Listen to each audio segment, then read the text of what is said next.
Right, very good evening. Welcome to special debate, newsline special debate. So ఇవాళ ఇక రేపటి నుంచి కాళేశ్వరం మీద మళ్ళీ ఒక 5 నుంచి ఒక వారం రోజుల పాటు చర్చ జరగబోతూ ఉంది. కాళేశ్వరం కథ క్లైమాక్స్కి చేరబోతూ ఉన్నది. రకరకాల ఆరోపణలు, రకరకాల విమర్శలు ఇవన్నీ దాటుకొని దాదాపు అంటే బీఆర్ఎస్ పార్టీ అధికారంలో ఉన్నప్పుడు 1 సంవత్సరం 2 సంవత్సరాల పాటు చర్చ జరిగింది కాళేశ్వరం మీద. బీఆర్ఎస్ పార్టీ అధికారం కోల్పోయిన తర్వాత ఈ 2 సంవత్సరాల నుంచి నిర్విరామంగా కాళేశ్వరం మీద బాగా చర్చ నడుస్తూ ఉన్నది. కాళేశ్వరం మీద రకరకాల ఆరోపణలు. అది ఎందుకంటే ఏదైతే ఎన్నికలు కరెక్ట్గా ఎన్నికల నోటిఫికేషన్ వచ్చినటువంటి వారం రోజులకు కాళేశ్వరంలోని మేడిగడ్డ బ్యారేజ్ దగ్గర 2 పియర్స్ కుంగిపోవడము, దాని మీద ఎన్నికల ప్రచారం మొత్తం కూడా అదే పియర్స్ గురించి, ఆ కుంగిపోయినటువంటి 2 పియర్స్ గురించి ఇటు కాంగ్రెస్ కానీ ఇటు బీజేపీ కానీ కాళేశ్వరం కొట్టుకపోయిందని 1,00,000 కోట్లు గోదావరిలో కలిసినటువంటి చర్చ బాగా నడిచింది. ఎన్నికలు కూడా ఈ విషయాన్ని ఎన్నికల్లో కూడా చాలా ప్రభావితంగా వాళ్ళు వాడగలిగారు. అది ఎఫెక్ట్ కూడా చూపించింది కొంత. సో ఈ నేపథ్యంలో ప్రభుత్వం మారింది. బీఆర్ఎస్ అధికారం కోల్పోయి కాంగ్రెస్ పార్టీ 64 స్థానాలతోటి అధికారంలోకి వచ్చింది. అధికారంలోకి వచ్చినాక ఇదే కాళేశ్వరం మీద చర్చ అప్పటి నుంచి ఇంకా ఎక్కువ కంటిన్యూ అవుతూ వచ్చింది. దాదాపు కొన్ని నెలల విమర్శల తర్వాత మార్చి నెలలో 2024 మార్చిలో జస్టిస్ పిసి ఘోష్ గారి కమిషన్, ఏకసభ్య కమిషన్ని ఈ కుంగిపోయినటువంటి మేడిగడ్డ బ్యారేజ్, ఈ మిగతా 2 బ్యారేజ్లు ఏవైతే అన్నారం, సుందిల్లా ఉన్నాయో ఈ 3 బ్యారేజీలు, అలాగే తుమ్మిడిహెట్టి నుంచి మేడిగడ్డకు ఎందుకు మార్చాల్సి వచ్చిందో ఈ అంశాల మీద నిగ్గు తేల్చాలని చెప్పేసి, వాస్తవాలను చెప్పాలని చెప్పేసి జస్టిస్ పిసి ఘోష్ గారి కమిషన్ను ఏర్పాటు చేయడం జరిగింది. జస్టిస్ పిసి ఘోష్ గారు మార్చి నుండి మొన్న జూలై 31 తారీఖు దాకా దాదాపు 15-16 నెలల పాటు సుదీర్ఘ కాలంగా విచారించి, ఈ విచారణలో మాజీ ముఖ్యమంత్రి కేసీఆర్ గారు, అలాగే మాజీ ఇరిగేషన్ శాఖ మంత్రి హరీష్ రావు గారు, అలాగే మాజీ ఆర్థిక శాఖ మంత్రి ఈటల రాజేందర్ గారు, పొలిటికల్ అంటే బేసిక్గా కమిషన్ విచారణలు ఏవైనా కొంత పొలిటికల్ లేకుండా ఉంటాయి అని చెప్పేసి గతంలో కొంతమంది ప్రముఖులు చెప్పినటువంటి మాట. కానీ ఈ కమిషన్ పొలిటికల్ టచ్ కూడా ఇచ్చింది, పొలిటికల్ నాయకులను కూడా విచారించింది. సో కేసీఆర్ గారు, హరీష్ రావు గారు, ఈటల రాజేందర్ గారు ముగ్గురు కూడా కమిషన్ ముందు విచారణకు ఎదుర్కొన్నారు. వాళ్ళ అభిప్రాయాన్ని చెప్పారు, వాళ్ళ దగ్గర ఉన్నటువంటి వాస్తవాలను చెప్పారు. అయితే అదంతా అయిపోయిన తర్వాత ఫైనల్ రిపోర్ట్ కూడా రావడం జరిగింది. ఆ రిపోర్ట్ల మీద కూడా రకరకాల రాజకీయం నడిచింది. ఎందుకంటే ప్రాథమిక రిపోర్టు మీద ఒక రకంగా ఇట్లా ఇవన్నీ కూడా నడిచినాయి. సో కాబట్టి అంతకంటే ముందు ఎన్డీఎస్ఏ దాని మీద కొన్ని రిపోర్ట్లని ఇచ్చింది. ఇప్పుడు జస్టిస్ పిసి ఘోష్ గారి కమిషన్ కూడా ఫైనల్ రిపోర్ట్ని ఇవ్వడం జరిగింది. ఈ రిపోర్ట్ నేపథ్యంలో మొన్న జూలై 31వ తారీఖు నాడు ఫైనల్ రిపోర్ట్ ఇచ్చింది. ఆగస్టు 4వ తారీఖు నాడు సంపూర్ణ క్యాబినెట్, మొత్తం క్యాబినెట్ అంతా కూర్చొని దాని మీద డిస్కషన్ చేసి 650 పేజీలతో వచ్చినటువంటి జస్టిస్ పిసి కమిషన్ గారి రిపోర్టును ఆ 60 పేజీలకు కుదించుకొని దాన్ని మీడియాకు కూడా బ్రీఫింగ్ ఇవ్వడం జరిగింది. అయితే మంత్రులు ఉత్తమ్ కుమార్ రెడ్డి గారు, డిప్యూటీ సీఎం బట్టి విక్రమార్క గారు, ముఖ్యమంత్రి రేవంత్ రెడ్డి గారు, ఈ ముగ్గురు ఇచ్చినటువంటి ఆ మీడియా బ్రీఫింగ్ చూస్తూ ఉంటే మొత్తం కంప్లీట్గా ఒక వన్ సైడెడ్ రిపోర్ట్గా ఉంది అని చెప్పేసి బీఆర్ఎస్ వాళ్ళు కాళేశ్వరం మీద మాట్లాడుతున్నటువంటి ప్రముఖులు విమర్శిస్తూ ఉన్నారు, మాట్లాడుతూ ఉన్నారు. ఇప్పుడు అది ఈ మంత్రుల క్యాబినెట్ భేటీ అయిపోయిన తర్వాత, ఈ వివరణ అయిపోయిన తర్వాత ఇప్పుడు రేపటి నుంచి అసెంబ్లీ సమావేశాలు జరగబోతా ఉన్నాయి. అయితే ఈ మధ్యలోనే అసలు ఆ రిపోర్ట్లో ఏముందో ఆ రిపోర్ట్ మాకు ఇవ్వండి, రిపోర్ట్ మాకు ఇవ్వకుండా రకరకాల వార్తలు, రకరకాల ప్రచారం జరుగుతూ ఉందని చెప్పేసి హైకోర్టుకు కేసీఆర్ గారు, హరీష్ రావు గారు విడివిడిగా సపరేట్గా హైకోర్టుకు పోయి వాళ్ళు అక్కడ పిటిషన్ దాఖలు చేశారు. దాని మీద కూడా విచారణ జరిగింది హైకోర్టులో. హైకోర్టు కూడా వీళ్ళ వాదనతో ఏకీభవించింది. జస్టిస్ పిసి ఘోష్ గారికి నివేదిక నోటీసులో రిప్లై ఇవ్వమని చెప్పేసి వాళ్ళకు నోటీసులు జారీ చేసింది. ప్రభుత్వాన్ని కూడా నోటీసులు జారీ చేసింది. అసెంబ్లీలో చర్చ పెట్టినాకనే మేము దీని మీద చర్యలకు ఉపక్రమిస్తామని చెప్పేసి ప్రభుత్వం కూడా అక్కడ చెప్పడం జరిగింది. ఇప్పుడు ఆ క్రతువు రానే వచ్చిందన్నమాట. అసెంబ్లీలో ఈ జస్టిస్ పిసి ఘోష్ కమిషన్ గారి రిపోర్ట్ మీద చర్చ జరిగేటువంటి క్రతువు వచ్చింది. మరి ఇప్పుడు అసెంబ్లీలో ఏం జరగబోతా ఉంది, అసెంబ్లీలో మరి ఆ నివేదిక ఆధారంగా, ఆ రిపోర్ట్ ఆధారంగా ఏమన్నా చర్యలు తీసుకుంటారా, ఎవరైనా అరెస్ట్ చేసేటువంటి ప్రయత్నాలు జరుగుతూ ఉన్నాయి. ఇప్పటికే సోషల్ మీడియాలో, కాంగ్రెస్ అనుకూల సోషల్ మీడియాలో చాలా వరకు హరీష్ రావు, స్మితా సబర్వాల్ గారు అరెస్ట్ అవుతారు అని చెప్పేసి వార్తలు వస్తూ ఉన్నాయి. మరి ఎవరు అరెస్ట్ కాబోతా ఉంది, కేసీఆర్ టచ్ చేసే ప్రయత్నం ఈ ప్రభుత్వం చేస్తా, దీని మీద డిస్కస్ చేద్దాం. దీని మీద మాట్లాడడానికి స్టూడియోలో తెలంగాణ జలవనరుల అభివృద్ధి సంఘం మాజీ చైర్మన్ గారు మన వి ప్రకాష్ సార్ గారు ఉన్నారు. వారిని అడిగి కొన్ని విషయాలు తెలుసుకుందాం. వీరమల్ల ప్రకాష్ గారిని. నమస్కారం సార్. నమస్తే శంకర్. బాగున్నారా సార్? Fine, thank you. ఎందుకంటే మొత్తం కాళేశ్వరం నుంచి ఇప్పటిదాకా మొత్తం చెప్పాలి జనాలు చూసే వాళ్ళకి కాబట్టి మొత్తం సుదీర్ఘంగా చెప్పుకుంటూ రావడం జరిగింది. సో ఇప్పుడు ఫైనల్గా అసెంబ్లీలో డిస్కషన్ చేస్తూ ఉన్నాం, అంటే రేపటి నుంచి చర్చ నడుస్తుంది. ఏం జరగబోతుంది అసలు, ఎందుకు దీని ఇప్పుడు చర్చ? జస్టిస్ పిసి ఘోష్ గారి గురించి మీరు గతంలో మనం ఇంటర్వ్యూ చేసినప్పుడు మీరు కొంత సాఫ్ట్ కార్నర్తో ఉన్నారు ఆయన పట్ల. మరి ఇప్పుడు మొన్న మంత్రులు మాట్లాడిన దాని ప్రకారం చూస్తేనేమో ఏదో వన్ సైడెడ్ రిపోర్ట్ లెక్క అనిపించిందని చెప్పేసి మీరు రకరకాల ఇంటర్వ్యూలో అన్నారు, బీఆర్ఎస్ వాళ్ళు అంటూ ఉన్నారు. చూస్తుంటే కూడా అలాగనే ఉంది. ఏం జరగబోతుంది అసెంబ్లీలో? అంటే మరొకసారి కేసీఆర్ గారిని ఇప్పుడు ఈ టార్గెట్ చేసే విధంగా ఈ చర్చ లేవనెత్తారు. ఎందుకంటే పిసి ఘోష్ కమిషన్ ఇచ్చిన రిపోర్ట్లో కొన్ని అంశాలు ఉత్తమ్ కుమార్ రెడ్డి గారు మొన్న 60 పేజీల రిపోర్ట్లో ఉన్నాయి, పేర్కొన్నవి ఏవైతే ఉన్నాయో అవి గతంలో ఈ కాంగ్రెస్ బీజేపీ నాయకులు ఏవైతే ఎన్డీఎస్ఏ రిపోర్ట్ ఆధారంగా ప్రచారం చేస్తూ వచ్చారో, కేసీఆర్ గారి బాధ్యత గురించి కానీ, అక్కడ జరిగిన దాని విషయంలో ఆయనకు సంబంధం విషయంలో కానీ కొన్ని ఇట్లాంటివి ఏవైతే వాళ్ళు చెప్తూ వచ్చారో, పిసి ఘోష్ రిపోర్ట్ కూడా దాన్ని సమర్థించే విధంగానే వచ్చింది. అయితే దీనికి నేను ముందుగా డిసప్పాయింట్ అయింది ఎక్కడ అంటే, ఆయన వ్యక్తిగతంగా చాలా మంచివాడు, ఇప్పటికి కూడా నాకు ఎటువంటి డౌట్ లేదు ఆయన మీద.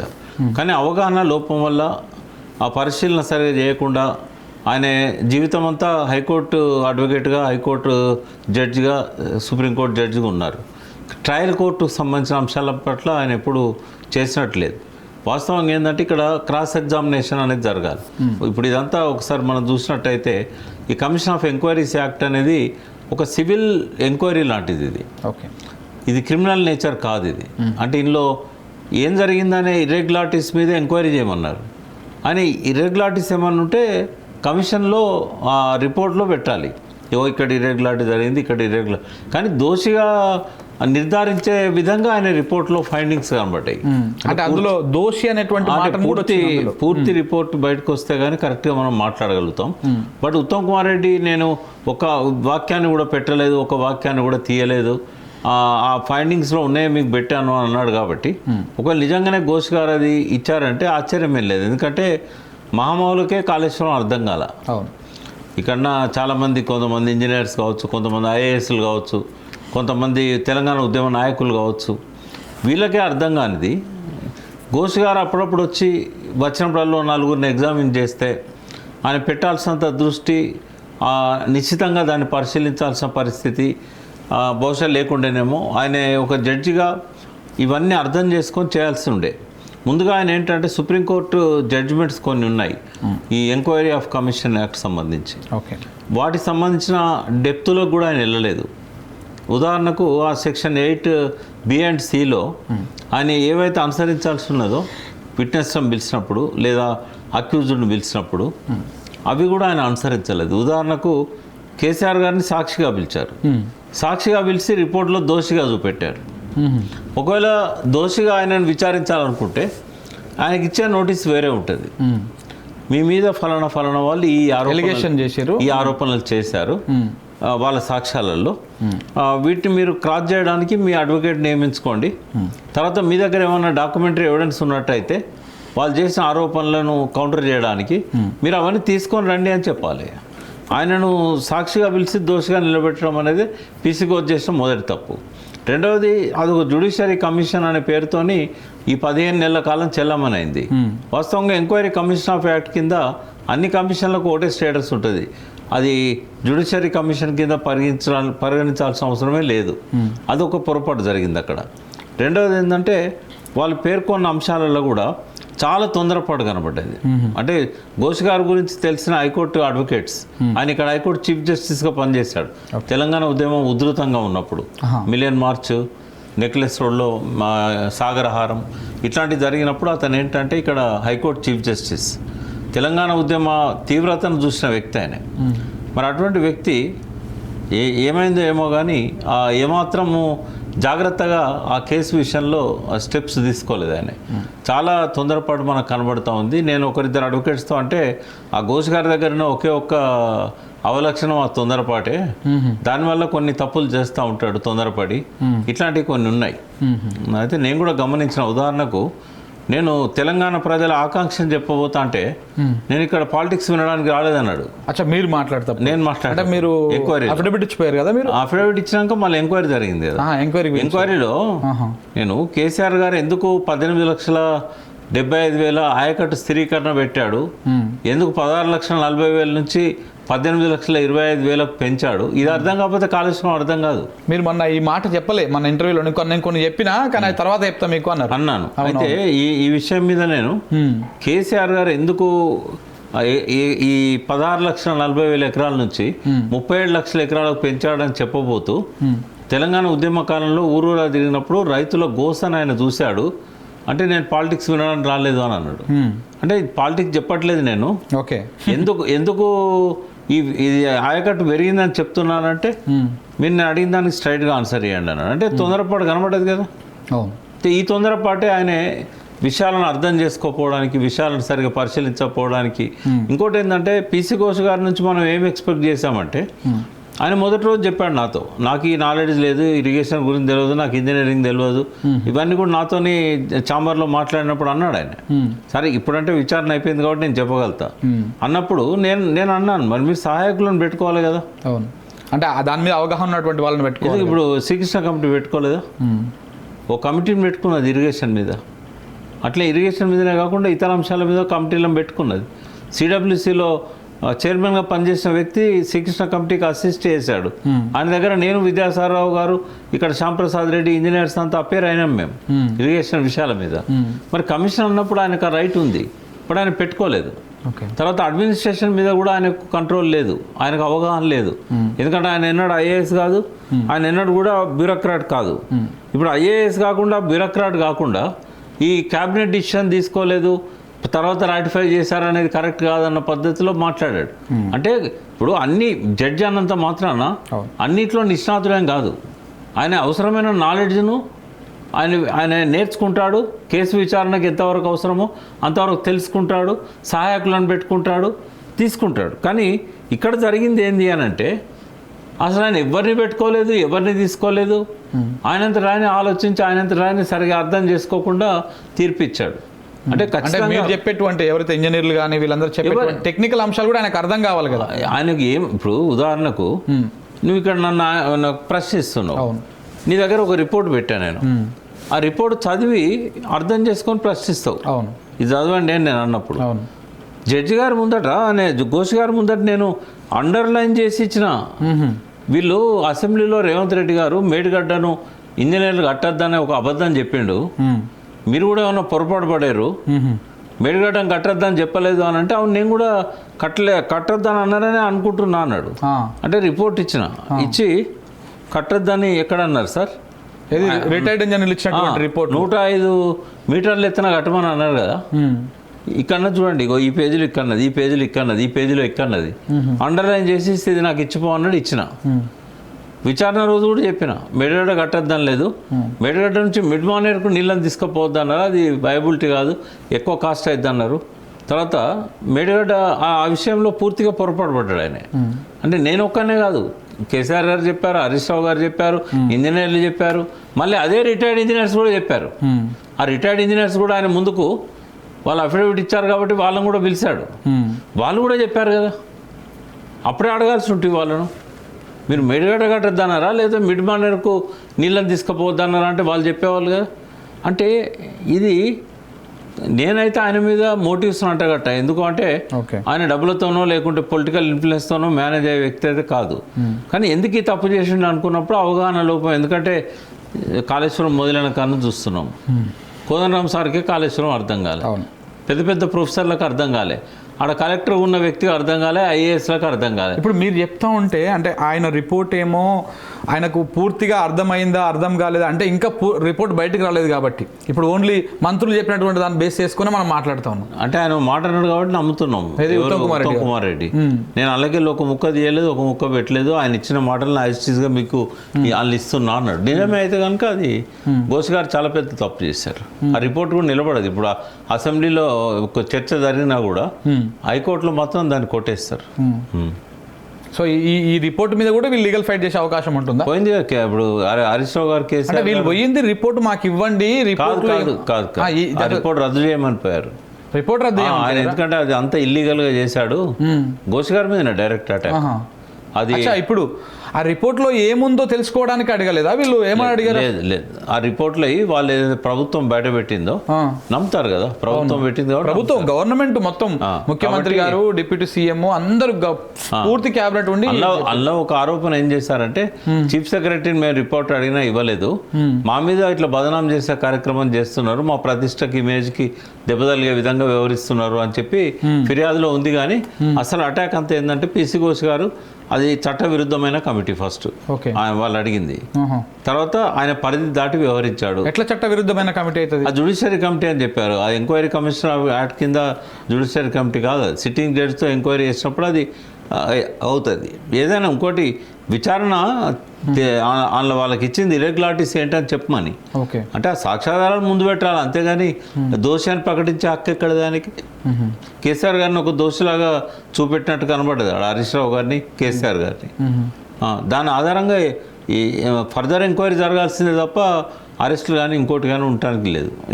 ఇది ఏంటంటే కేసీఆర్ గారిని మరో ఏడాదో రెండేళ్ళలో ఆయన దోషిగా నిలబెట్టే ప్రయత్నం చేయడంలో రేవంత్ రెడ్డి గారికి ఇది ఉపయోగపడుతుంది అస్త్రంగా.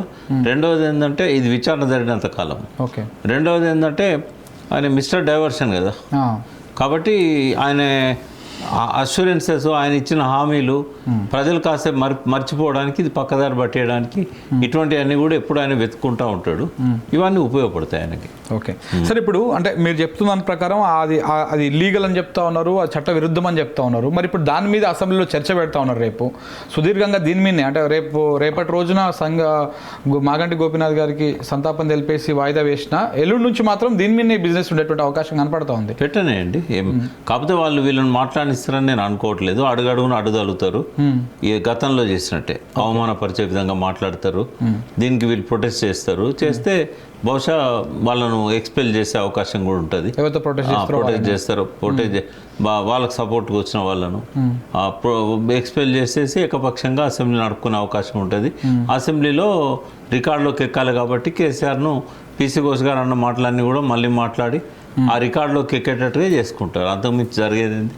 సో ఇప్పుడు అంటే ఇప్పుడు ఒక చర్చ ఏమవుతుందంటే, ఇప్పుడు ఏదైతే మంత్రులు క్యాబినెట్ మీటింగ్ పెట్టక ముందుకే, ఆ రిపోర్టు పూర్తి స్థాయిలో రాకముందుకే ఒక వర్గం మీడియా, ఒక ఛానళ్ళు కొంత ఏం ప్రచారం చేసినాయంటే దీని మీద సిట్ ఏర్పాటు అవుతుందని, దీంట్లో హరీష్ రావు గారిని అరెస్ట్ చేస్తారని, కేసీఆర్ గారిని అరెస్ట్ చేస్తారని, అలాగే కింద ఉన్నటువంటి ఉద్యోగులు ఎవరైతే ఉన్నారో వీళ్ళందరినీ కూడా టచ్ చేస్తారు ఈ విషయంలో అని చెప్పేసి కూడా వార్తలు వచ్చినాయి. ఇప్పుడు 2 రోజుల నుంచి సోషల్ మీడియాలో కూడా అలాంటి చర్చ నడుస్తూ ఉంది. అంటే ఈ కేసులు అనేవి పొలిటికల్. నిజంగా అరెస్ట్ చేయాల్సిన వాళ్ళను అరెస్ట్ చేయకపోవచ్చు, అరెస్ట్ చేయాల్సిన అవసరం లేని వాళ్ళను అరెస్ట్ చేయొచ్చు.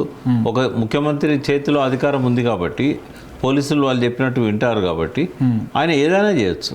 ఒక అనవసరమైన దానిలో అరెస్ట్ చేయొచ్చు, అర్హత లేకున్నా అరెస్ట్ చేయాల్సిన దానిలో అరెస్ట్ చేయకుండా వదిలేయచ్చు.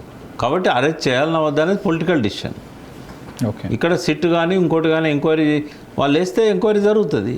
ఎంక్వైరీ చేయొద్దని ఎవరు చెప్పరు, బట్ సవ్యంగా జరగాలనుకుంటారు. ఎంక్వైరీ పిసి ఘోష్ లాగా జరగకూడదు, సవ్యంగా జరగాలి అనుకుంటారు. అంటే ఇప్పుడు ఒక వైపు ఏమో లీగల్ ఫైట్ చేస్తూ ఉన్నారు రిపోర్ట్ మీద వీళ్ళు, మరొక వైపు ఏమో అదే రిపోర్ట్ మీద అసెంబ్లీలో చర్చకు రెడీ అవుతూ ఉన్నారు. అటు అధికార పార్టీ రెడీగానే ఉన్నది, ఇప్పుడు బీఆర్ఎస్ వాళ్ళు కూడా వాళ్ళకి అది కొట్టిన పిండి లెక్కనే ఉంటుంది కాబట్టి ఎప్పుడంటే అప్పుడు రెడీగా వస్తూ ఉంటారు.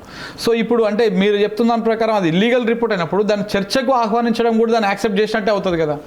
లేదు, ఇక్కడ ఎట్లుంటుందంటే మరొక ఈ కేసీఆర్ టార్గెట్ చేసి దోషిగా అసెంబ్లీలో కూడా ప్రజల ముందు నిలబెట్టే ప్రయత్నం రేవంత్ రెడ్డి చేస్తారు వాళ్ళు. బట్ వాస్తవంగా కాళేశ్వరం మీద అవగాహన ఉన్న వాళ్ళు ఒక్కరు కూడా లేరు ప్రభుత్వంలో. ఒక్కరంటే ఒక్కరు లేరు. ఎవరైనా ఒకరిద్దరు ఇంజనీర్లు ఉంటే వాళ్ళని ఒక జైల్లో పెట్టారు, లేక వాళ్ళని అంటే అధికారం అంటే డ్యూటీ ఇవ్వకుండా ఇంట్లో కూర్చోబెట్టారు ఆ కాళేశ్వరం గురించి తెలిసిన ఇంజనీర్లను. వీళ్ళకి ఎవరు చెప్పేవాళ్ళు లేరు, వీళ్ళకి తెలియదు కూడా. ఇప్పుడు అక్కడ నిజంగానే హరీష్ రావు గారినో కేటీఆర్ గారినో మాట్లాడినిస్తే కాళేశ్వరం అంటే ఏందో ప్రజలకు చెప్తారు, ఏం జరిగిందో చెప్తారు. కానీ వాళ్ళకి తెలియదు కాబట్టి, వాళ్ళ దగ్గర సమాధానం ఉండదు కాబట్టి ప్రభుత్వం దగ్గర వాళ్ళు మాట్లాడినారు. ఇప్పుడు కొన్నిసార్లు టీవీ డిబేట్స్ పోతాం. అవును, ఈ డిబేట్స్లో నేను ఈ మధ్య మెయిన్ స్ట్రీమ్ మీడియా మొత్తాన్ని అవాయిడ్ చేశాను. అవును, ఇంక్లూడింగ్ టీవీ 2-3 ఛానళ్ళు కనపడతా ఉన్నారు అంతే. లేదు, ఒకటి ఏంటంటే టీ న్యూస్ ఒకటి, ఏంటంటే వాళ్ళు ఇటువంటి వాళ్ళని బిలోరు కాబట్టి ఇంకోటి జీనియస్లో కూడా కనబడుతుంది, ఎందుకంటే అక్కడ సాఫీగా చర్చలు జరిగే అవకాశం ఇస్తారు కాబట్టి. అసలు ప్రిపేర్ అయ్యి రారు శంకర్, అసలు ఒక్కరికి కూడా నాలెడ్జ్ ఉండదు. నాలెడ్జ్ ఉన్నవాడు ఏం చేస్తారు తెలుసా, చెల్లని నాన్నకి గీతలు ఎక్కువ అంటాం కదా, ఇష్టం వచ్చినట్టు అరుస్తూ ఉంటాడు. ఇప్పుడు ఇదే రేపు అసెంబ్లీలో జరుగుతుంది. ఇప్పుడు హరీష్ రావు దగ్గర సబ్జెక్ట్ ఉంది, కేటీఆర్ దగ్గర ఉంది, జగదీష్ రెడ్డి దగ్గర ఉంది, ఇట్లాంటి ఎమ్మెల్యేస్ ఎవరైతే కొంతమంది ఉన్నారో వాళ్ళ దగ్గర సబ్జెక్ట్ ఉంది, వీళ్ళ దగ్గర సబ్జెక్ట్ లేదు. ఉత్తమ్ కుమార్ రెడ్డి కొంతవరకు ప్రిపేర్ అయ్యారు, కానీ ప్రధానికి సమాధానం చెప్పగలిగే స్థాయి ఆయన వెళ్ళాడు. ఏం చేస్తారు ఇంకా, వీళ్ళని బయటికి పంపడం అన్నా చేయాలి, లేదా అరిచి వీళ్ళని మాట్లాడకుండా చేయడం అన్నా కావాలి. రేపు అదే జరుగుతుంది అసెంబ్లీలో, మళ్ళీ ఒకసారి మనం అదే చూడబోతాం. సరే, అంటే ఇప్పుడు ఈ కమిషన్ రిపోర్ట్ ఆధారంగా చర్చ జరిగి అసలు ఏమవుతుంది, రిపోర్ట్ మీద చర్చ అవుతుంది. ఇప్పుడు ఫస్ట్ అధికార పార్టీ ఇంట్రడ్యూస్ చేస్తుంది, దాని తర్వాత దాంట్లో ఉన్నటువంటి విషయాలు చెప్తుంది, తర్వాత గవర్నమెంట్ ప్రతిపక్షం నుంచి వీళ్ళు రెస్పాండ్ అవుతారు, చర్చ అవుతుంది. దీని నుంచి ఎలాంటి రాజకీయపరమైనటువంటి చర్యలు ఉండేటువంటి అవకాశం కనపడతాం? నాకు తెలిసి ఏముండవు. ఈ రిపోర్ట్ కూడా శ్రీకృష్ణ కమిటీ రిపోర్ట్ లాగానే మిగిలిపోతుంది. ఆయన ఎప్పుడు డిసెంబర్ 30th రోజు రిపోర్ట్ ఇచ్చారు. 2010, 2011, 2012, 2013 ఆ రిపోర్టు కాలదోషం పట్టింది కదా, అదేమన్నా పట్టించుకున్నారు ఎవరన్నా? లాస్ట్లో మాత్రం బిల్లు పెట్టేటప్పుడు శ్రీకృష్ణ కమిటీలో 6వ సూచనను అనుసరించి, చివరి సూచనను అనుసరించి ఇస్తామని చెప్తున్నారు. దాన్ని బట్టినట్టే కాలదోషం పడుతుంది. ఇప్పుడు ఎలక్ట్రిసిటీ మీద కూడా రిపోర్ట్ వచ్చి ఇప్పటికీ 4-5 నెలలు, అది ఎక్కడ పోయిందో కూడా తెలియదు, ఆ జడ్జి పేరు కూడా గుర్తులేదు ఎవరికి. అంటే ఇట్లనే జరుగుతుంది. ఇది కూడా అట్లాంటిదే. 4 రోజులు ఏంటంటే ఆ కాళేశ్వరాన్ని చూపెట్టుకుంటా మళ్ళీ ప్రజలను మాయ చేయడానికి, మభ్యపెట్టడానికి ఇది ఉపయోగపడుతుంది. అంతకుమించి అసెంబ్లీ చర్చలో కూడా తేలేదేముండదు. మళ్ళీ ఒకసారి వాళ్ళు బురదల్లే ప్రయత్నం చేస్తారు, వీళ్ళు దాన్ని ఎదుర్కొంటారు. ఆ ప్రతివాదాల మధ్యలో వాయిదా పడుతుంది సభ. ఇక్కడ ఒకటి ప్రధానమైన, ఇప్పుడు ఎందుకు సడన్గా మళ్ళీ తీసుకొచ్చారు అంటే, ఇప్పుడు ఎన్నికలు అయిపోయిన తర్వాత దాని మీద డిస్కస్ చేద్దామని చెప్పేసి ఆలోచన చేశారు ఫస్ట్. కానీ ఇప్పుడు స్థానిక సంస్థల ఎన్నికల కోసము ఈ జస్టిస్ పిసి ఘోష్ గారి రిపోర్టును ఒక ఆఖరి అస్త్రంగా వాడుతున్నారు అనేటువంటి చర్చ కూడా బాగా నడుస్తుంది. ఎందుకంటే బీసీ రిజర్వేషను అటు ఇటుగా ఉన్నది, అది ఇచ్చేటువంటి పరిస్థితులు కనపడతలేవు. దాంతోపాటు రైతులలో వ్యతిరేకత వచ్చింది, బాగా యూరియా కొరత ఉన్నది. ఒకవైపు చూసుకుంటా ఉంటే రుణమాఫీ, రైతు భరోసా, ఇవన్నీ కూడా కొంత నెగిటివ్ బాగా మూట కట్టుకుంది ప్రభుత్వం. ఈ నేపథ్యంలో ఆఖరి అస్త్రంగా కమిషన్ రిపోర్టును మాత్రమే రేపు చర్చ పెట్టి అదేదో అయిపోయింది అనేటువంటి దానికోసం ప్రయత్నాలు చేస్తున్నట్టుగా నడుస్తుంది చర్చ. ఇది ఎంతవరకు కరెక్ట్ అంటారు? అంటే అది ఆఖరి అస్త్రం అనే దానికంటే ఎప్పుడు వాళ్ళ అంబుల పొదిలో భద్రంగా పెట్టుకొని అప్పుడప్పుడు ఇట్లా తీసి కొట్టబోతారు అన్నట్టు. కొట్టరు వాళ్ళు, అది ఆఖరి అస్త్రం కాదు. అది ఎన్నికల దాకా నడిపిస్తూనే ఉంటారు. వచ్చే ఎన్నికల దాకా కాలుస్తారు. వాళ్ళకి ఇంకో ఇష్యూ లేదు. కేసీఆర్ గారి ఇమేజ్ను దెబ్బతీయడం కోసం ఎప్పటికీ ఉన్న ఒకే ఒక అస్త్రం అది. కాబట్టి దాన్ని కంప్లీట్గా వాడతారా అంటే వాడరు. ఎప్పుడు ఇట్లా బుస కొడుతూ ఉంటారు అన్నట్టు అది పట్టుకొని. అంటే ప్రజల లోపల ఏమైద్దో అనే ఒక సెన్సేషన్ క్రియేట్ చేస్తూ ఉంటారు. దీనివల్ల నీళ్ళు రావు కదా రైతులకు. ఇంకొకటి సార్, ఇప్పుడు అంటే మీరేమో ఇవన్నీ చెప్తా ఉన్నారు, కానీ బీఆర్ఎస్ ప్రిపేర్ అయినట్టు కనపడతా ఉంది. రేపు అసెంబ్లీకి కేసీఆర్ గారు రాబోతా ఉన్నారు అసెంబ్లీకి. ఈ అంశం మాట్లాడుతున్నారు. నాకు తెలిసి కేసీఆర్ రారు. కానీ వాళ్ళు పీపీటీ పవర్ పాయింట్ ప్రజెంటేషన్ కోసం అనుమతి అడుగుతందుకు స్పీకర్ గారు నిన్న పోయారు, నిన్న కలవకపోతే ఇవాళ పోయారు, ఇవాళ కలిసిర్రు, వినతి పత్రం ఇచ్చారు. అంటే అది ఎంత చూస్తూ ఉంటే కేసీఆర్ గారు రాబోతా ఉన్నారు, దాని మీద మొత్తం ఏదో ఒకటి తేల్చబోతా ఉన్నారు, ప్రజలకు కూడా ఒక క్లారిటీ ఇవ్వబోతా ఉన్నారు అనే చర్చ కూడా నడుస్తుంది. ఇప్పుడు వస్తే మంచిదంటారా, రాకపోతే మంచిదంటారా? మీ అభిప్రాయం ఏంటి? అసెంబ్లీకి అంత సవ్యంగా జరుగుద్దా? ఇదేమన్నా రామరాజ్యమా? ఇది రేవంత్ రాజ్యం కదా. అంత సవ్యంగా అసెంబ్లీని జరగనిస్తారా? ప్రతిపక్షాలకు మాట్లాడడానికి మైకే ఇయ్యని స్పీకరు పవర్ పాయింట్ ప్రజెంటేషన్ ఇస్తాడా? ఇవన్నీ ఊహాజనితమైన. వాస్తవంగా వాళ్ళకు మైక్ ఇచ్చి ఒక 10 నిమిషాలు హరీష్ రావును ఎవరో అడుగుదలకుండా నువ్వు 10 నిమిషాలని ఎక్స్ప్లెయిన్ చేయి పీసీ కోర్స్ దాని మీద అంటే 10 నిమిషాలనే చెప్పగలుగుతాడు. కానీ ఆ 10 నిమిషాల్లో 10 మంది అడుగుతారు.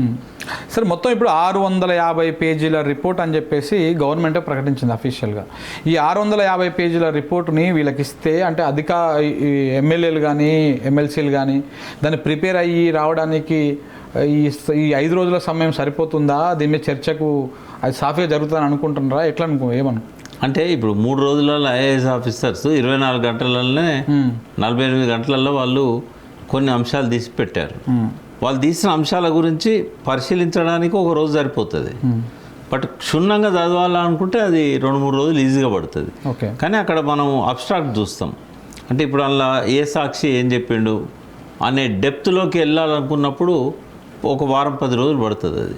కానీ అసలు నిజంగానే కేసీఆర్ గారి మీద ఇటువంటి ఆరోపణలు చేయడానికి ఉన్న బేస్ ఏంటి అనేది ఆల్రెడీ కొంత అవగాహన ఉంది కాబట్టి 1-2 రోజులలో వాళ్ళు దాని మీద ఇక్కడ డౌట్ ఉన్నది. అంటే బేసికల్లీ ఇప్పుడు సరే బీఆర్ఎస్లో ఉన్నటువంటి హరీష్ రావు గారు, కేసీఆర్ గారు అంటే మేము క్యాబినెట్ అప్రూవల్ తీసుకున్నామని చెప్తారు వాళ్ళు.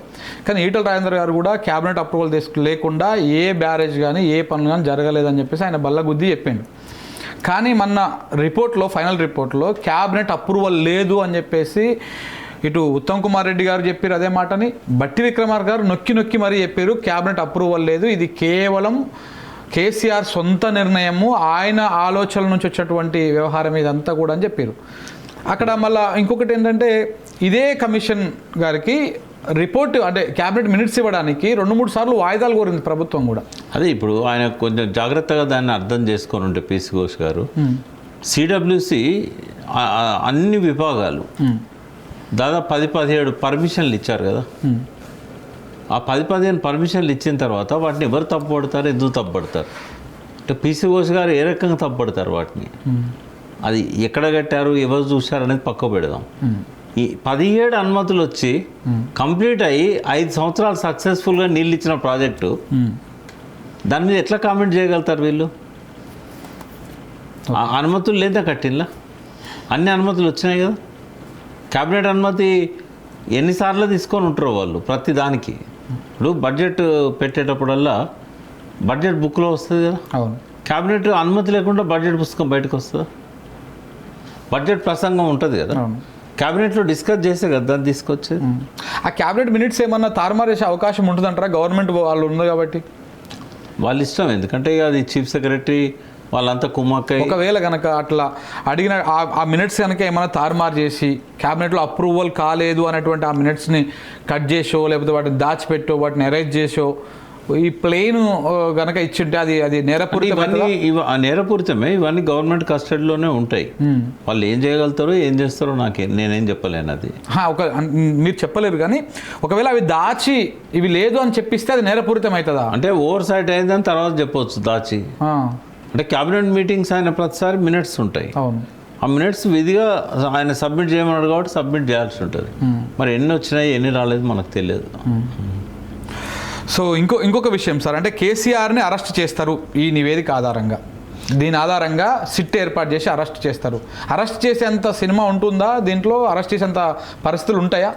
నేనేమన్నా ఇందాక అది పొలిటికల్ డిసిషన్ అయితే ఈ నివేదిక ఆధారంగా అరెస్ట్ చేయరు. మళ్ళీ ఒక ఎంక్వైరీ జరగాలి, మళ్ళీ ఇంకోటి ఎంక్వైరీ, ఆయన మీద ఒక ఎఫ్ఐఆర్ ఇష్యూ కావాలి. ఫైనాన్షియల్గా మిస్అప్రోప్రియేషన్ అయిందనో లేకపోతే ఇంకోటో అట్లాంటి సూటి ఆరోపణలు అయితే కమిషన్ ఏం చేయలేదు. ఎక్సెస్ పేమెంట్స్ అయినాయి అంటే దానికి కేసీఆర్ బాధ్యుడు అవుతాడంటే చెప్పగలుగుతాం. దానికి ఒక మెకానిజం ఉంటుంది, ఆడిట్ ఉంటుంది, లోపల ఇంటర్నల్ ఆడిట్ డిపార్ట్మెంట్ ఉంటుంది, దాన్ని పంపించిన సెక్రటరీ ఉంటాడు, సంతకం పెట్టిన సెక్రటరీ. మరి ఆ ఇర్రెగ్యులారిటీస్కు ఎక్సెస్ పేమెంట్స్ అన్నిటికీ రామకృష్ణారావు బాధ్యుడు అవుతాడు, ప్రిన్సిపల్ సెక్రటరీ ఆయనే ఉన్నాడు కాబట్టి. మళ్ళీ ఆయన వాళ్ళ చీఫ్ సెక్రటరీగా ఉన్నాడు. అంటే ఇవన్నీ పీసీ ఘోష్ కమిటీ రిపోర్ట్ వచ్చినాక ఆయన ఏ అంశాల మీద అటువంటి కామెంట్ చేశాడు. నాకు తెలిసి కరప్షన్ మీద ఆయన ఏం కామెంట్ చేయలే, అవినీతి జరిగిందని ఎక్కడ చెప్పలేదు. కాబట్టి అరెస్ట్ చేయడానికి ఏమి ఉండదు. ఇది సివిల్ నేచర్ ఉన్నది రిపోర్టు. ఇప్పుడు ఇంటెన్షను తర్వాత నేరము, ఒక నేరాన్ని నేరంగా చూపెడితే కదా దాని వెనకాల ఇంటెన్షన్ కూడా చూపెట్టాలి. ఇట్లాంటివన్నీ కూడా నిరూపించాలన్నప్పుడు ఇంకొక ఇంటెలిజెన్స్ ఏజెన్సీ మళ్ళీ దాని మీద ఎంక్వైరీ చేయాలి. దానికి ఏమన్నా బేస్ ఇది పనికి వస్తుందనే చూడాలి. ఈ గోస్ట్ రిపోర్టు సిట్ చేయడానికో లేకుంటే ఇంకో ఎఫ్ఐఆర్ ఇష్యూ చేయడానికో సిబిఐ ఎంక్వైరీకో ఇది ఏమన్నా బేస్ అవుతుందా ఆ రిపోర్ట్ వచ్చినాక కానీ చెప్పలేదు. ఇప్పుడు ఒకవేళ ఈ రిపోర్ట్ల మీద రేపు కోర్టులో కనుక అంటే మీరు చెప్పిన దాని ప్రకారము ఈయన ఇవి ఫాలో అవ్వలేదు, ఈ రూల్స్ ఫాలో అవ్వలేదు అని చెప్తా ఉన్నారు కదా, ఒకవేళ కోర్టు కనుక ఈ రిపోర్ట్ను ఇది తప్పుగా ఉంది, ఏకపక్షంగా ఉందని చెప్పేసి కొట్టేస్తే టెక్నికల్ రీజన్స్ మీద కోర్టు కొట్టేసే అవకాశం ఉంటుంది. ఓకే, అంటే ఆయనకి ఇచ్చిన పవర్స్ ఏంది, ఆయన ఎంక్వైరీ ఏం చేశాడు, ఇట్లాంటి వాటి మీద. అంటే సబ్జెక్ట్ పోకుండా టెక్నికల్ కమిషన్ రిపోర్ట్ అనేది శిరోధార్యం ఏం కాదు. చాలా కమిషన్లు వేశారు, చాలా కమిషన్ రిపోర్ట్లు చెత్తబుట్లో దాఖలు చేశారు ప్రభుత్వం. అదేమి మ్యాండేటరీ కాదు, ఏ రిపోర్ట్ వచ్చినా ఆ రిపోర్ట్లో సూచనలను విధిగా పాటించాలని చెప్పి. ఘోష్ గారు కూడా చిన్న చిన్న అంటే ప్రభుత్వం ఇంటెన్షన్ ఏంటండి? అంటే ఎందుకు ఇప్పుడు అవసరం లేకపోయినా ప్రత్యేక సమావేశాలు పెట్టి 5 రోజుల పాటు దీని మీద చర్చ పెట్టి అంత ఈజీగా ఉండదు. వాళ్ళు ఏదో ప్లాన్ చేసుకునే ఈ సమావేశాలు పెట్టి ఇది చేస్తున్నారని అనుకోవచ్చు కదా. వాళ్ళు ఎంత ప్లాన్ ఉంటారంటే కాళేశ్వరం మీద ఇష్యూ బయటికి తీసినప్పుడల్లా ఏదో ఒకటి ఉంటుంది. ఈవెన్ వరంగల్లో టీఆర్ఎస్ పెట్టిన మీటింగ్ కూడా వాళ్ళు వదిలిపెట్టలే. అవును. ఒక్కొక్క NDSA ఫైనల్ రిపోర్ట్ వచ్చింది. ఒక్కొక్క సందర్భం ఓసారి ఈ గారిని అరెస్ట్ చేస్తారు, ఓసారి సిఈని అరెస్ట్ చేస్తారు, ఓసారి ఈఎన్సీని అరెస్ట్ చేస్తారు. ప్రతి అరెస్టు సందర్భం ఏముంటుందంటే ఏదో ఒకటి టీఆర్ఎస్లో ఈవెంటో లేకపోతే ఇంకోటో ఉంటుంది, లేదా ఎన్నికలో ఉంటాయి. పార్లమెంట్ ఎన్నికలకు ముందు NDSA మిడ్ టర్మ్ రిపోర్ట్ వస్తుంది. అసెంబ్లీ ఎన్నికలకు ముందు ఆగమేఘాల మీద ఎక్కడ డ్యాములు కూలినా పట్టించుకొని వాళ్ళు ఆగమేఘాల మీద వచ్చి ఓ పనికి మాలిన 2 మాటలు ప్రెస్లో మాట్లాడిపోతారు. అంటే ఇదంతా కూడా ఏంటంటే ఒక ఉద్దేశపూర్వకంగా జరుగుతున్న కుట్ర. ఈ కుట్ర కొంతకాలం పాటు కొనసాగుతుంది. ఇంకా ఇక ఈ రేపు గ్రామ పంచాయతీ ఎన్నికలు, మండల ఎన్నికలు ఉన్నాయి. ఇలా ఏం చేసినా కాంగ్రెస్ అక్కడ వచ్చేటట్లేదు. కాబట్టి ఇది ఒకటి చూపెట్టి మళ్ళీ కేసీఆర్ను దోషి ఇవాళ నీళ్ళు రావట్లేదు అంటే ఆయనే కారణము, ఇట్లాంటివన్నీ చూపెట్టే కార్యక్రమం. వాళ్ళన్న అవినీతి ఆరోపణలు ఇప్పటివరకు ఎక్కడ ఏ కమిటీ దాని మీద మాట్లాడలేదు, ఎక్కడ ఎఫ్ఐఆర్ నమోదు కాలేదు, ఏడ ఒక్క రూపాయి కూడా అవినీతి జరిగినట్టుగా రిపోర్ట్ లేదు, అసలు కంప్లైంట్ లేదు అసలు. అయినా కూడా ఇప్పటికే అవినీతి అని చెప్తుంటారు. ఇదే మళ్ళొకసారి రేపు మండల ఎలక్షన్స్లో పంచాయతీ ఎన్నికలలో ఉపయోగించుకుంటారు. దానికోసమని ఇప్పుడు ఈ అసెంబ్లీ ప్రహసనం.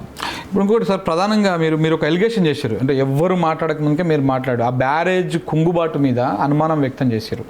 అది ఇప్పుడు బాగా బలంగా పోయింది. బీఆర్ఎస్ వాళ్ళు కూడా దాని మీద మాట్లాడుతూ ఉన్నారు. మన రీసెంట్గా ఆర్ఎస్ ప్రవీణ్ కుమార్ గారు మాట్లాడారు. ఆ ఎఫ్ఐఆర్ మీద ఎందుకు ఇప్పటిదాకా ఎలాంటి చర్యలు తీసుకోలేదు, అదే కనీసం అది ఎందుకు ముందుకు పోలేదు, ఏం జరిగి ఉంటుందని. అంటే వీళ్ళు ఏదైతే చెప్తున్నారో అందరూ ఆ ట్రాప్లో పడిపోయారు, ఇంక్లూడింగ్ బీఆర్ఎస్. ఏమనంటే నిజంగానే కాళేశ్వరంలో ఏమన్నా డిఫెక్ట్ ఉందేమో, అందుకే కుంగిందేమో అని వాళ్ళు కూడా ఆ మాయలో పడిపోయారు. బీఆర్ఎస్ వాళ్ళు కూడా ఈవెన్ ఇంక్లూడింగ్ మాజీ ముఖ్యమంత్రి గారు హరీష్ రావు గారు అందరూ అలా పడిపోయారు. నేను అప్పుడు అమెరికాలో అక్టోబర్ 21 నాడు ఇది కుంగిన సంఘటన. తర్వాత నేను రాగానే ఫస్ట్ ఇంటర్వ్యూ మీకే ఇచ్చిన. ఆ రోజే చెప్పిన నేను, ఇందులో బాంబులు పెట్టినట్టుగా అనుమానం ఉన్నది. అనుమానం నాకు రాలే, స్పాట్లో ఉన్న ఇంజనీర్కి వచ్చింది. ఎందుకంటే అన్ని శబ్దాలు ఎట్లొచ్చినాయి, శబ్దాలు రావడమే కాదు అక్కడ క్రాక్ వచ్చింది. ఆ రోజు బాంబు అని స్పష్టంగా అనలే, కానీ ఏదో అనుమానం అయితే ఉంది, ఏదో విధ్వంసం జరిగినటువంటి. అంటే ఎఫ్ఐఆర్ ఉంది కాబట్టి అన్న నేను, ఎఫ్ఐఆర్ లో ఆ మాట ఉంది కాబట్టి. అసలు ఎఫ్ఐఆర్ కంప్లైంట్ ఇచ్చినటువంటి వ్యక్తి ఎవరు, అసలు ఎవరు కంప్లైంట్ ఇచ్చారు? రమాకాంత్ అనే వ్యక్తి అక్కడ జేఈగా పనిచేస్తున్నాడు. ఆ రోజు అక్కడ డ్యూటీలో ఉన్నాడు. ఆయన ఏమని ఇచ్చింది పర్టికులర్ గా కంప్లైంట్? మీకు అది నేను పంపిస్తా, మీరు డిస్ప్లే చేయండి. ఆయన ఇచ్చిన దరఖాస్తు నేను మీకు ఇస్తా. ఆయన ఏమన్నాడంటే 6:20 సమయంలో కొద్దిసేపు పెద్ద శబ్దాలు వినబడ్డాయి. వినబడ్డ తర్వాత నేను వెంటనే వెళ్ళి మేడిగడ్డ బ్యారేజ్ మీదకి వెళ్ళాను. ఆయన పక్కన ఉన్న క్వార్టర్లో ఉన్నాడు అప్పుడు. సాయంత్రం 6:20కి మస్క చీకటి వెళ్తే ఆ మేడిగడ్డ బ్యారేజ్ కొంచెం ఒక దగ్గర పిల్లర్ నంబర్ 20 దగ్గర కొంచెం కుంగినట్టు అనిపించింది. ఇదేదో అంటే సహజంగా జరిగేది కాదు. ఆ రోజు పెద్ద ఫ్లో కూడా ఎక్కువ లేదు. అంటే మామూలుగా 28 లక్షల క్యూసెక్కులు పోయిన కాడ 13,000 క్యూసెక్కులు ఆ రోజు పోతున్నాయి. ఉత్తమ్ కుమార్ రెడ్డి అన్నట్టు నీళ్ళు ఆపలేదు ఆడ, ఓపెన్ చేసే ఉన్నాయి. 8 గేట్లు ఓపెన్ చేసి ఉన్నాయి. మళ్ళీ ఇది ప్రమాదానికి గురైంది ఓపెన్ చేసిన గేట్ కాదు, ఖాళీగా ఉన్న గేటు. ఆడ వాటర్ ఒత్తిడి కూడా లేదు. మరి రోజుకు 400-500 టీఎంసీలు పోయినప్పుడు ఏం కాంది, ఆ రోజు ఎందుకు అవుతుంది? రోజుకి 28 లక్షల క్యూసెక్లు ప్రవాహం ఉన్నప్పుడు ఏం కాంది 13,000 క్యూసెక్కులు. అంటే మొత్తం జూన్ నుంచి అప్పటి వరకు 1,800 టీఎంసీలు పోయినాయి. ఆ నుంచి ఒక టీఎంసీ పోయిన రోజు ఎందుకు అవుతుంది? నేను ఇప్పుడు ఈ పాయింట్ ఎందుకు తీసుకున్నా అంటే, జస్టిస్ పిసి ఘోష్ గారు ఈ ఎఫ్ఐఆర్ చేసిన వాళ్ళని పరిగణలోకి తీసుకున్నారా? తీసుకోలేదు. ఎందుకు తీసుకోలేదు? ఇది దాంట్లో భాగమే కదా. ఇది పిలవని కూడా పిలవలేదు. ఇప్పుడు కంప్లైంట్ ఆయన అంటే తీసుకోలేదు. విజిలెన్స్ కమిటీ అది పోలీస్ ఆఫీసర్ కంట్రోల్నే కదా జరిగింది. అంతకుముందు రాజీవ్ రతన్, తర్వాత ఇంకో ఆఫీసర్, వాళ్ళు కూడా పరిగణలోకి తీసుకోవాలి. NDSA 3 రోజులకే వచ్చింది కదా, 2 రోజులకే 48 అవర్స్కే వచ్చింది కదా, వాళ్ళు ఎందుకు పరిగణలోకి తీసుకోలేదు? అంటే ఇప్పుడు దాని మీద ఏర్పడినటువంటి ఈ 3 కమిటీలు అసలు ఆ ఎఫ్ఐఆర్ని ఆ కంప్లైంట్ని పరిగణలోకి తీసుకోలేదు. అసలు బీజేపీ అది కదా సార్, అసలు మెయిన్ స్టార్ట్ చేయాల్సింది అక్కడ నుంచే కదా. నాకు ఇది ఖచ్చితంగా బాంబే అని చెప్పడానికి ఒక ఆధారం ఏంటంటే, ఇది ఖచ్చితంగా 4 మీటర్ల ఎత్తు ఉంటుంది ఏదో రాఫ్ట్. 200 మీటర్ల పొడుగు ఉంటుంది ఏదో ఒక్కొక్క బ్లాక్. ఓకే. 200 మీటర్ల పొడుగు 4 మీటర్ల ఎత్తు ఉన్నదంటే మళ్ళీ దాని వెడల్పు ఎంత ఉంటుంది తెలుసా? 20 మీటర్ల వెడల్పు ఉంటుంది. మందం ఎంత ఉంటుంది? మందం 4 మీటర్లు, వెడల్పు 20 మీటర్లు, పొడుగు 200 మీటర్లు. 4 మీటర్ల పొడుగు మొత్తం కాంక్రీటే ఉంటుంది. కాంక్రీటే. మళ్ళీ బ్రిడ్జ్లకు బ్యారేజీలకు కట్టే కాంక్రీట్ ఎటువంటిది అంటే శాండ్ తక్కువ వాడతారు, సిమెంట్ ఎక్కువ వాడతారు, సిమెంట్ కాంక్రీట్ ఎక్కువ వాడతారు. నువ్వు ఏం చేసినా కూడా బాంబులు పెట్టినా కూడా పలగది. అటువంటి దానికి కింద నీళ్ళు ఏదో కొద్దిగా పోయినందుకు క్రాక్ వస్తుంది అంటే ఆ క్రాక్ ఎట్లుంటుంది? ఇప్పుడు 1 మీటర్ లోతు 8 మీటర్ల పొడుగు ఉంటుందా? అది 100% మీరు బాంబ్ బ్లాస్ట్ను పరిశీలించగలిగే నిపుణులను తీసుకొస్తే వాళ్ళు కళ్ళు మూసుకొని చెప్తారు ఇది బాంబ్ బ్లాస్ట్ అని. పైనుంచి చూసి చెప్తారా? బట్టి మీదకెళ్ళి చూసి చెప్పొచ్చు. అంటే పిల్లర్ మధ్యలోకి వెళ్ళి పగిలింది, అది కూడా అది పలగొద్దు. అట్లా బాంబు పెడితేనే పలుకుతుంది. అట్లా నీళ్ళు కనుక ఇసుక కనుక పోయిందనుకో అలా కుంగుతుంది. కుంగినప్పుడు అంత శబ్దాలు రావు, 2-3 కిలోమీటర్ల దూరం వినిపించే శబ్దాలు రావు. పరపరాన వస్తుంది ఆ రేడియల్ గేట్స్ దగ్గర. పిల్లర్ ఏమో కుంగుతుంది కిందికి. మళ్ళీ ఇంకోటి, పిల్లర్లు ఎప్పుడైనా కూడా అంత పవర్ఫుల్ బ్లాక్ కదా, 4 మీటర్ల మందము, మా వెడల్పేమో 20 మీటర్లు, పొడుగేమో 200 మీటర్లు. అది ఎటో ఒక దిక్కు కుంగాలి తప్ప మధ్యలో బ్రీచ్ కాదు. మధ్యలో బ్రీచ్ అయ్యి ఇప్పుడు ఆ సౌండ్ ఎట్లా వచ్చింది? ఆ సౌండ్ వినడానికి ఇప్పుడు మనకున్న ఇరిగేషన్ మా అధికారి దగ్గర ఏమైనా సిస్టమ్ అదే స్టోర్ చేసుకోవడానికి ఏమైనా ఉంటుంది? ఆ సిస్టమ్ అది లేదు. ఐ విట్నెస్లు చెప్పింది అది. ఆయన అక్కడనే ఇంజనీర్ రిపోర్ట్ ఇచ్చాడు. అదే సార్ ఇప్పుడు మీరు చెప్పిన దాని ప్రకారం శబ్దం అనేది వాళ్ళు వినలేకపోవచ్చు, కానీ క్రాకును కానవచ్చు కదా. క్రాక్ అయితే కనబడుతుంది కదా. రెండవది, అదివరకు అక్కడ బయట కొన్ని సిమెంట్ దిమ్మెలు ఉంటే ఆ ఫ్లోకి అవి కొట్టుకపోయినాయి, అదొక నిర్లక్ష్యం అని చెప్పారు. కొట్టుకపోయిన కాడ ప్రమాదం జరిగితే మనం అర్థం చేసుకోవచ్చు. కొట్టుకపోయినాయో 1 నుంచి 4 బ్లాకుల దగ్గర. ఇది జరిగిందో 7వ బ్లాక్ దగ్గర. ఇక్కడ ఏం కొట్టుకపోలేదు, మంచిగా ఉన్నాయి ఇక్కడ. ఇంకోటి ఏంటంటే, ఇది దొంగదారిన దొడ్డిదారిన వచ్చి పెట్టిందని చెప్పడానికి ఒక ఆధారం ఏంటంటే, సెక్యూరిటీ ఉన్న దిక్కు నుంచి రాలేదు. సిరివంచ సైడ్ సెక్యూరిటీ ఉండదు. రెండవది టైమింగ్.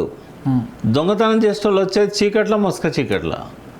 వాడు 6:30కి ఎట్లుంటుంది అంటే అక్కడ అడవిలో ఆ ఇసుక కాబట్టి మనకి బాట కనబడతా ఉంటుంది. బయట నుంచి చూసేలో వాడు కనబడాడు, ఎందుకంటే మస్క చీకట్లకు అమ్ముతున్న టైం అది.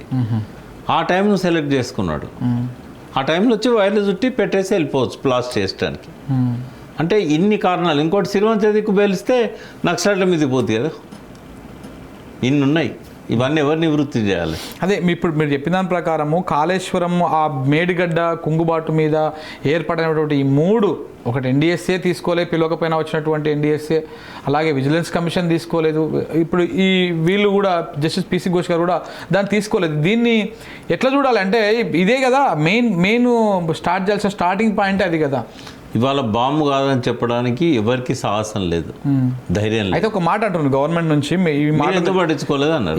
అదే ఎగ్జాక్ట్లీ కేసీఆర్ గారు ప్రభుత్వమే ఉంది అప్పుడు, ఎందుకు విచారణ చేయలేదు? వాళ్ళు కూడా ఎటువంటి టైమింగ్ పెట్టుకున్నారు తెలుసా?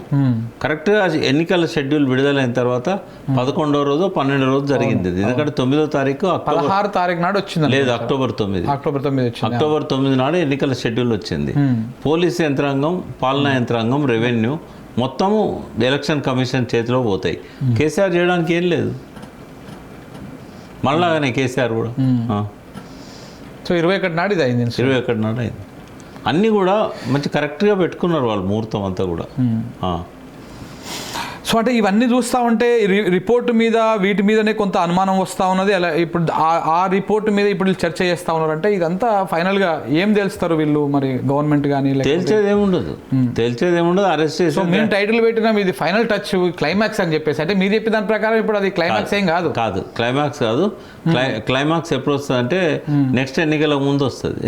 1 సంవత్సరం ముందు వస్తుంది, ఒక 2 నెలల ముందు, 3 నెలల ముందు వస్తుంది. ఎందుకంటే వాళ్ళు ఆ అస్త్రాన్ని వాళ్ళు అట్లే పెట్టుకొని ఎప్పుడు బుస కొడుతూ ఉంటారు. దానివల్ల అరెస్ట్ చేసేది ఉండదు, జైలు పంపేది ఉండదు. జనాన్ని ఆగం చేయడానికి, కన్ఫ్యూజ్ చేయడానికి ఈ కాళేశ్వరం అనేది. అందుకే జనం సోయి తెచ్చుకోవాలి. కాళేశ్వరం అంటే ఏంది, జరిగింది ఏంది, జనం అర్థం చేసుకోవాలి. అర్థం చేసుకుంటే వీళ్ళు చేసే ఇక కుట్రలు ఆగిపోతాయి.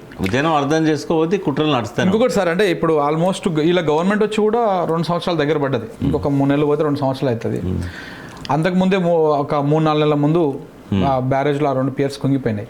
ఇప్పటిదాకా రిపేరింగ్ కాలేదు. ఎంతవరకు వచ్చింది? ఏ స్టేజ్ వరకు మీరు ఏమైనా కనుక్కున్నారా? అది ఎంతవరకు స్టేజ్, ఏ స్టేజ్ వరకు నేను అనేది ఏం కాలేదు. మేడిగడ్డ కానీ సుందిల్ల అన్నారం కానీ 3 కూలిపోయినాయని చెప్పి మొన్న మంత్రుల మీటింగ్ రోజే ఆ పీసీ ఘోష్ కమిటీ రోజే మళ్ళొకసారి ఉత్తమ్ కుమార్ రెడ్డి అన్నాడు. మరి ఇవాళ 8 లక్షల క్యూసెక్కులు అంటే వాటర్ పోతున్నాయి. అవును. అంటే 80-90 టీఎంసీల నీళ్ళు ఎట్ ఏ టైం పోతుంటే అన్నారానికి ఏమైంది, సుందిళ్ళకి ఏమైంది, మెడిగడ్డకి ఏమైంది? మెడిగడ్డ దగ్గర అయితే 15 లక్షల క్యూసెక్కులు పోయింది. ఏమైంది? ఏమన్నా అయిందా? అంటే ప్రజలకు ఇప్పుడైనా అర్థం కావాలి. నిజంగానే అది నాసిరకం అయిందంటే ఈ పాటికి ఎప్పుడో కొట్టుకపోవాలి కదా మెడిగడ్డ. మిగతా పియర్స్ అని కొట్టుకపోవాలి కదా ఈ వరదకు. అంటే మంచిగా ఉన్నప్పుడు ఎట్లున్నా ఆల్రెడీ డిఫెక్ట్. ఇప్పుడు సగం కూలి ఉన్నది, మరి కూలి ఉన్నది కూడా కింద పడతలేదు కదా. ఎందుకు మరి? అంటే నిజంగానే నాసిరకం అది. అంటే ఈ వరదే సాక్ష్యం అది నాసిరకమైంది కాదని చెప్పడానికి. ఇట్లాంటి వరదలన్నప్పుడే కూలిపోయింది. నిశ్చలంగా ఉన్న నీళ్ళల్లో ఎట్లా గంత శబ్దాలు వస్తాయి, ఎట్లా కూలుతుంది? ప్రజలు ఇప్పటికైనా అర్థం చేసుకోవాలి కుట్ర జరిగింది అనేది. మెయిన్గా ఏంటంటే ఫైనల్గా చెప్పండి సార్, అంటే ఇప్పుడు ఈ రిపోర్టు, ఈ వ్యవహారం, దీనివల్ల సో ఎలాంటి ప్రభుత్వం ఎలా ముందుకు పోబోతా ఉంది? ఇప్పుడు ప్రతిపక్షం కానీ లేకపోతే వీళ్ళు ఏ రకంగా దాన్ని డిఫెండ్ చేసుకునేటువంటి అవకాశం ఉంటుంది? ప్రతిపక్షం ఆల్రెడీ మొదటి నుంచి చెప్తూనే ఉంది. ఇది ఒకవేళ నిజంగానే ఇప్పుడు హైకోర్టుకి ఇచ్చిన అఫిడవిట్లో భారీ వర్షాల వల్ల కుంగితే గుంగొచ్చు అని చెప్పారు. నేనేమో అది బాంబే అని అంటున్నాను. నేను కానీ ఆర్ఎస్ ప్రవీణ్ కుమార్ కానీ ఇంకా కొంతమంది కానీ. ప్రజలు కూడా నమ్ముతున్నారు. ఎందుకు అని అంటే శబ్దాలు ఎందుకు వస్తాయి బాంబు కాకపోతే, ఇట్లాంటివన్నీ కూడా నమ్ముతున్నారు. బట్ దీని మీద ఏంటంటే నిపుణులతోనే ఎంక్వైరీ జరగాలి. ఈవెన్ ఇది బాంబు అనుకొని కూడా ఎంక్వైరీ జరిపించాలి.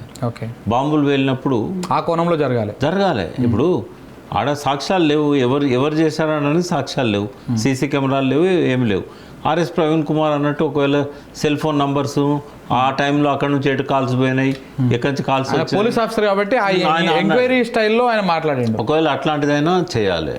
లేదంటే నిపుణులను తీసుకొచ్చేసి ఏమన్నా ఇంకా అవశేషాలు మిగిలినాయా ఎక్కడన్నా పైన. ఎందుకంటే వరద విపరీతంగా వచ్చింది. కంప్లైంట్ చేసినటువంటి ఆ ఆఫీసర్ ఏడ ఉన్నారు ఇప్పుడు? ఉద్యోగం చేస్తా అక్కడే ఉన్నాడు మేడిగడ్డ మీదనే. అదే మేడిగడ్డ మీద పనిచేస్తున్నాడు ఆయన. సో చూద్దాం సార్, అంటే ఏ రకం జరుగుతుంది రేపు డిబేట్ తర్వాత, రేపు అసెంబ్లీ ఆ నివేదిక వచ్చిన తర్వాత మనం ఆ నివేదిక మీద మళ్ళీ ఒకసారి సుదీర్ఘంగా ఇవన్నీ పెట్టేది ఎందుకంటే నీలాంటి వాళ్ళు ఎన్నికల హామీల గురించి ఎక్కడ చర్చలు చేస్తారు. ఇప్పుడు దీని మీద చర్చ కాళేశ్వరం మీద వీళ్ళను బిజీ పెట్టాలి. నాలాంటి వాడిని కూడా కాళేశ్వరం మీద బిజీ పెట్టాలి. మీరు ఈ మధ్యలో పాలిటిక్స్ మాట్లాడుతూ ఉన్నారు, మిగతా మాట్లాడుతూ ఉన్నారు కాబట్టి ఓన్లీ దీని మీద. కాబట్టి అన్ని ఛానల్స్ అయినా, అందరు విశ్లేషకులైనా, అందరు జనాలైనా దీని మీద వాళ్ళు డైవర్ట్ అవుతారు. అది రేవంత్ రెడ్డికి కావాలి. ఓకే, సో చూస్తే అంటే ఈ కమిషన్ రిపోర్టే కొంత ఇల్లీగలు. ఆయన తీసుకున్నటువంటి నిర్ణయాలు, మాట్లాడేటువంటి అది, ఇవన్నీ కూడా వినేటువంటి వ్యవహారం, ఇవన్నీ కూడా కొంత తొందరపాటు చర్యగా జరిగినట్టుగా కనపడతా ఉన్నది. సో కాబట్టి దీని మీద కూడా ఒకవైపు బీఆర్ఎస్ న్యాయ పోరాటం చేస్తూ ఉన్నది. రేపు అసెంబ్లీలో ఏం జరగదు, ఏం జరిగినా కానీ ఏదో చర్చించుకోవడానికి ఎన్నికల అస్త్రంగా తప్ప దాన్ని పెద్దగా దాని మీద లీగల్గా పోయి ఏదో చర్యలకు ఉపక్రమించేటువంటి పరిస్థితి ఉండదు. ఒకవేళ ఉన్నా కానీ అది లీగల్గా నిలబడదు అని చెప్పేసి వి ప్రకాష్ గారు చెప్తారు. చూడాలి రేపు అసెంబ్లీలో ఏ రకమైనటువంటి చర్చ జరుగుతుంది, ఆ చర్చ మీద ఏంటి అనేది మనం తర్వాత మాట్లాడుకుందాం. Thank you very much.